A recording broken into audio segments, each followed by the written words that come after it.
ऋषि मुनियों की पावन धरती, देश धर्म का नाता है। कहते सारे लोग यही हैं, गो हमारी माता है।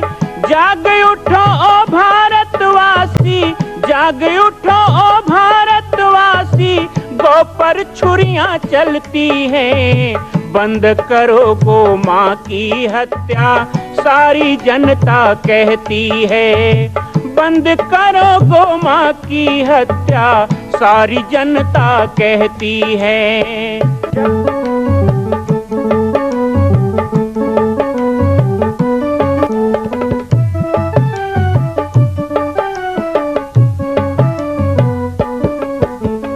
जगह जगह पर बूचड़ खाना, लाखों गौएं कटती हैं। किसे सुनाए व्यथा हमारी, नैना नीर बहाती हैं। रक्षा करना गौ माता की, रक्षा करना गौ माता की, गीता ज्ञान सिखाती है। बंद करो गो माँ की हत्या, सारी जनता कहती है। बंद करो गो माँ की हत्या, सारी जनता कहती है।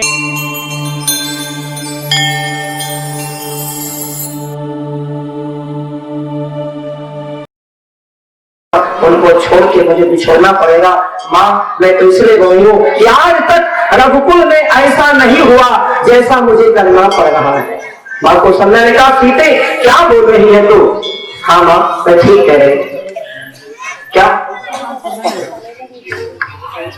पति और सास जब बात कर रहे हो तो बहू बीच में नहीं बोलती।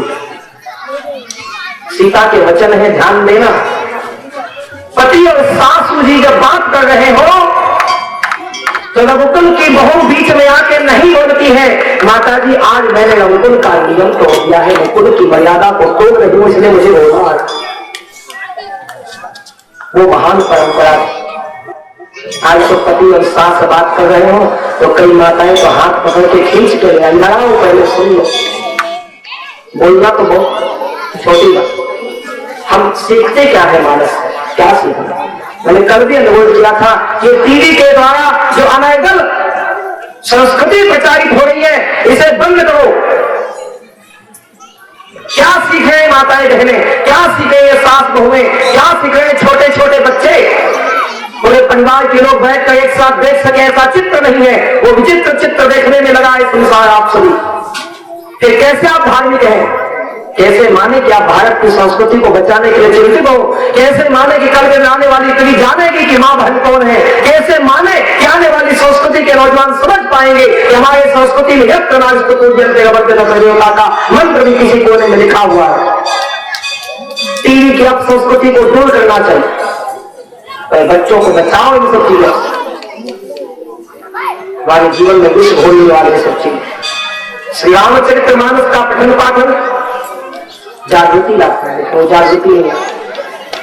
श्री रामचरित्र मानस महान परिवार। इसलिए बाबा ने वर्णना के क्रम को आगे बढ़ाया। प्रणवो प्रथम भरत के चरना,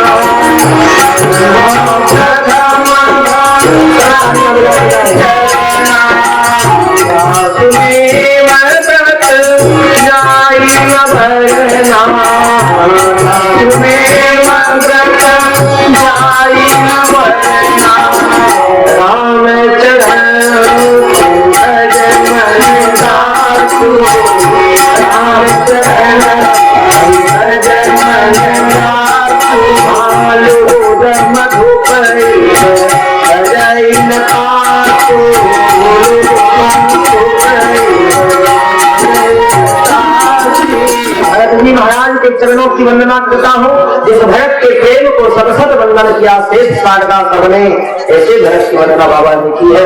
कहते हैं राम जी जब वनवास चले गए तो अयोध्या में दो मंडल तैयार हो गया, एक राम मंडल, एक भरत मंडल। एक राम मंडल, एक भरत मंडल। राम मंडल कहता था, राम मंडल कहता था राम जी महान है, राम जी महान है जो वन जंगल में वास कर रहे हैं, लेकिन जो भरत मंडल था वो कहता था नहीं नहीं नहीं नहीं, भरत जी महान है जो अयोध्या में नंदीग्राम में तपस्या कर रहे हैं। आज जब दो मंडल बनता है तो लड़ाई होती है, दो मंडल बने तो कंपटीशन होता है। गांव गांव में रामायण मंडली बहुत ज्यादा बनने लग गई है और अति सर्वत्र वर्जते कहा जाता है ना, इतना अति हो गया है कि आजकल ये भी सुनने में आने लग गया कहीं टिकरा पाड़ा वाला रामायण मंडली खाले पाड़ा में रामायण पढ़ दे तो खाले पाड़ा वाला कहते हैं उसका हाथ पैर तोड़ देंगे। अब बताओ रामायण क्या हाथ पैर तोड़ना सिखाता है भैया? एक राम मंडल एक भरत मंडल, दो मंडल बने। राम मंडल कहते हैं सीताराम जी वन में वास कर तपस्या करें महान है, लेकिन भरत मंडल कहते हैं भरत भवन बसी तपतन कसी, लखन राम सी कानन बसे। अपना अपना पक्ष रखते हैं। दोनों में विवाद नहीं हुआ, बातचीत हुई, संवाद हुआ, विवाद नहीं हुआ, संवाद हुआ। और संवाद हुआ, परिवार में विवाद करोगे ना तो विवाद बढ़ जाएगा, लेकिन संवाद करोगे तो वो संवाद बहुत अच्छा होगा। विवाद करोगे तो बात बात में बात बढ़ेगा, ऐसी ऐसी बातें आ जाएंगी। कई लोगों को तलवार भाले बर्छी से मारने की जरूरत नहीं होती है, बात चुभ जाती है, जाके फांसी लटक जाते हैं, चूहा दवाई पी लेते हैं, अगर क्या कस के मर जाते हैं। उनके लिए बात ही बात संभाल के बोलिए, बात के हाथ न पाओ, एक बात मरहम करे, एक बात करे घाव। और बात का घाव नहीं भरना। महाभारत बात से हुआ, बात के गांव में संभाल के। 8 प्रकार की हिंसा ब्रह्मा ने कही, उसमें एक हिंसा वचन की है। किसी को ऐसी खराब बात मत बोल देना जिससे उसके हृदय को चोट लग जाए, उसको ये लगे कि ऐसे सुनने से पहले तो मर जाना अच्छा है। ऐसी बात कभी किसी को भूल के मत बोलो। हम लोगों के जीवन में बहुत सी समय आती है ऐसी बात। एक राजा ने बहुत बड़ा महल बनाया, बहुत बड़ा महल बनाया तो दूर दूर से लोग आने लगे उस महल को देखने के लिए। लोग आते थे, प्रशंसा करके जाते थे, प्रशंसा करके जाते थे। लेकिन बाजू में एक सेठ भी रहते थे, अन्ना सेठ, वो कभी नहीं आए महल को देखने। राजा को बड़ा गुस्सा, ये समझता क्या है अपने आप को? दुनिया दुनिया के लोग आए मेरे महल को देख के प्रशंसा के, ये नहीं आया पड़ोसी मेरा। एक दिन बहाना किया, उसको बुलाया, खिलाया पिलाया बैठाया। उसके बाद चौकीदार को नहीं बुलाया, स्वयं चल के पूरा महल घुमा के उसको दिखाया। वो चुप रहा, चुप रहा। राजा को अच्छा नहीं लगा, इतना बड़ा महल देखे इसको कुछ भी बोलने की बात नहीं आई। जब लौट के बैठक में आए, बैठ गए तो राजा ने कहा, सेठ जी मेरा महल कैसा लगा? तो उसने क्या कहा जानते हो? कहा नहीं, विस्फोट किया, मौन को तोड़ा, 2 घंटे का मौन तोड़ा, कहा सब बढ़िया है। राजा ने कहा सब बढ़िया है, इसका मतलब बोले सब बढ़िया है, लेकिन एक चीज रह गई। क्या? आपके जो सोने का कमरा है ना जिसमें सोओगे, वो कमरे का दरवाजा छोटा है। राजा ने कहा हद हो गई, इसको दरवाजे से क्या लेना देना है, निकलना तो मुझे। कहा जहां सोओगे ना वो कमरे का दरवाजा छोटा है, मैं ये सोच रहा हूं राजा जी, जब मरोगे तो तुमको कैसे निकालेंगे उस दरवाजे से? बात ऐसी बोली, राजा काटो तो खून नहीं, इतनी बड़ी बात। तुरंत आदेश दिया, उठा के जेल में डाल दो। तो राजा जेल में डाल दिया। शाम को पत्नी कहीं गई थी, घर आई, पतिदेव कहाँ है? बोले जेल में है। क्यों जेल में है? ऐसी ऐसी बात है। पत्नी आई लड़खड़ाते हुए, राजा जी क्षमा करना, वो 60 से ऊपर हो गए हैं, दिमाग सठिया गया है, इसने कुछ बोल दिया होगा, उनको ऐसा नहीं बोलना चाहिए था। सच में बहुत खराब कहा है, उनको ऐसा नहीं बोलना था। उनको तो ये बोलना था कि जब आप मरोगे तो आपको काट काट के बोरे में भर के निकाल देंगे। राजा ने कहा ये तो रमचंडी है, इसे भी पहुंचा दो पतिदेव के। पक्की पतिव्रता है। लड़का स्कूल गया था, 12वीं पढ़ता था, आया, माँ बाप जेल में दौड़ा, माँ बाप को छोड़ दो, मैं मर जाऊंगा, अनाथ हो जाऊंगा, यतीम। एक बात तो सुनो, तुम्हारे माँ बाप कितने खतरनाक है। तुम्हारे बाप ने कह दिया कि मैं मरूं तो कैसे निकले दरवाजे। तुम्हारी माँ तो कुल्हाड़ी लेके आई थी, काट काट के निकालू। अब बताओ, लड़के ने कहा हमारे माँ बापों को बीमार नहीं है, बाप जी क्षमा कर देना, असल में उनको ऐसा नहीं कहना था। सीधी सी बात, इतना दिमाग नहीं मेरे माँ बाप को, जब आप मरोगे ना तो उसी पलंग में जला देंगे, उसी कमरे में। कहा झंझट कमर निकाल राजा ने कहा 2 कदम आगे, 2 कदम आगे। बात से बहुत चुभती है, बात ऐसा मत हो जिससे किसी को दुख लगे, किसी को पीड़ा हो। सत्य को बोलना चाहिए, सत्य को बोलने के लिए चाहे कितनी कभी भाषा का प्रयोग करना पड़े, कभी पीछे मत रहो, डंके की चोट पे बोलो। और झूठ को कितना भी मीठा हो तो भी कभी सुनने का प्रयास न करो, न बोलो मत। लेकिन किसी को खराब लगे, वैसे तो मैं जितनी बातें कह रहा हूं बिल्कुल विपरीत हो रहा है, क्योंकि 3-4 दिन से मैं जितनी बात कह रहा हूं कई लोगों को तो जहर पिए जैसा लग रहा है, जहर पिए जैसा। हार मांस खाते हो, अंडा खाते हो, दारू पीते हो, अरे राम राम राम राम, ये कहां से आ गए, चैन नहीं है। कब 26 तारीख गुजरे तो कम से कम चैन से 8 बजे तक सोए, ये तो 3:30 बजे से ही भोंपू बजाना चालू कर। कितनों को दर्द हो रहा होगा मेरी बात से, लेकिन उस बात से मुझे कोई पीड़ा नहीं, क्योंकि डॉक्टर की सुई यदि चूक जाए तो उसमें कोई दुख नहीं होता भैया, वो तो बीमारी को दूर करने के लिए होता। उसमें कहा माँ बाप जो होते हैं, यदि बेटे को फोड़ा हो जाए और फोड़े को छीला देके माँ बाप निकालना हो, बच्चा कुचले कूदे, लेकिन माँ बाप दर्द नहीं मानते, बेटे को तकलीफ है देखेंगे तो अंग नहीं सड़ जाए। ऐसे ही समाज की पीड़ा को दूर करने के लिए सत्य कटु भी हो तो बोलना पड़ता है, लेकिन ऐसी जबान पर बोलो कि जिससे किसी को दुख हो। बड़ा संवाद होना चाहिए, विवाद नहीं होना चाहिए।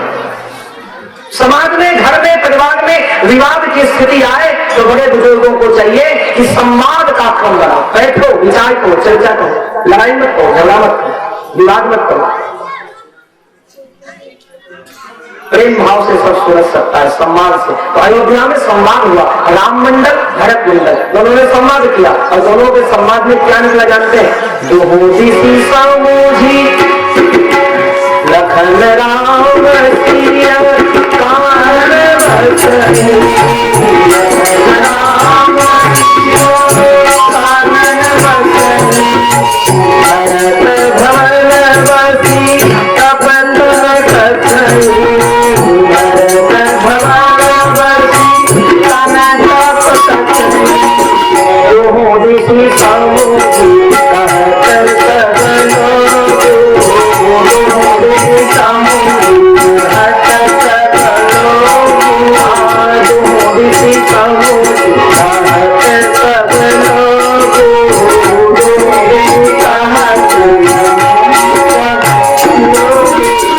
सब विधि भरत सराहन सब विधि भरत सराहन। सब लोग कहने लगे राम भरत में भरत महान है, क्योंकि राम जी तो जंगल में तप करते हैं, लेकिन वाह भरत तुम तो सारी सुविधाओं को छोड़कर अयोध्या में तप करते हैं। संसार को त्यागे वो वीर, लेकिन संसार में रह के संसार से युद्ध करे वो महावीर। इसलिए भरत के नाम की संज्ञा दी। और भरत के बारे में क्या कहें, भरत की कैसी वंदना करें जिसको सारा संसार नमन करे। कहते हैं कि हमने जीवन भर पुण्य किया भैया तो राम का दर्शन हुआ, लेकिन राम सीता के दर्शन के फल स्वरूप आपका दर्शन हुआ। प्रयाग के लोग जो भरत के ऐसी बात करें, उस भरत की क्या वंदना। वंदना के क्रम में इतना ही कह सकता हूँ कि आज तिलक की तैयारी चल रही थी, सब लोग सिंहासन पे बैठ गए थे। सीताराम जी सिंहासन पर त्रिभुवन साई देख देव गंगवी बजाई, और उस समय लखन जी छत्र लेके, चमन लेके सब खड़े हैं। हनुमंत लाल जी यहाँ सामने हाथ जोड़ के बैठे हैं और बिल्कुल तैयारी है। अचानक हनुमान जी ने देखा कि भरत जी महाराज कहीं दिखाई नहीं देते हैं, कहाँ गए? ढूंढ रहे। भरत जी ढूंढते ढूंढते जब इधर उधर देखने लगे तो देखते देखते उन्होंने देखा कि भरत जी कहीं नहीं दिखते। भगवान के पास आए और राम जी के कान में कहा, प्रभु हाँ भरत भैया कहीं नहीं दिखाई देते। राम जी ने कहा, हनुमान जी चिंता मत करो, होंगे कहीं पे। हनुमान जी ने कहा, जिसकी त्याग तपस्या से राम राज्य हुआ है उसके लिए आप कहते हो होंगे कहीं से, गलत बात है। हनुमान जी ढूंढने लगे, ढूंढते ढूंढते जो सिंहासन के पीछे पहुंचे तो जो छत्र था सिंहासन के ऊपर, उस छत्र के दंड को लेके भरत जी